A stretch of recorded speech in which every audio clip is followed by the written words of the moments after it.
banyak orang yang tahu. Dan bulan 2 nanti kita bakal ikut event pameran di Jerman. Oh, Keren kan? keren sekali. Teman-teman, kalau mau lebih tahu lagi tentang Asa Kopi, silakan kunjungi websitenya di asakopigayo.com.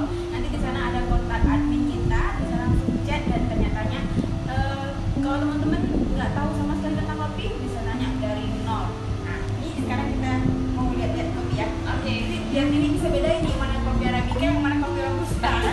Ya karena saya belum tahu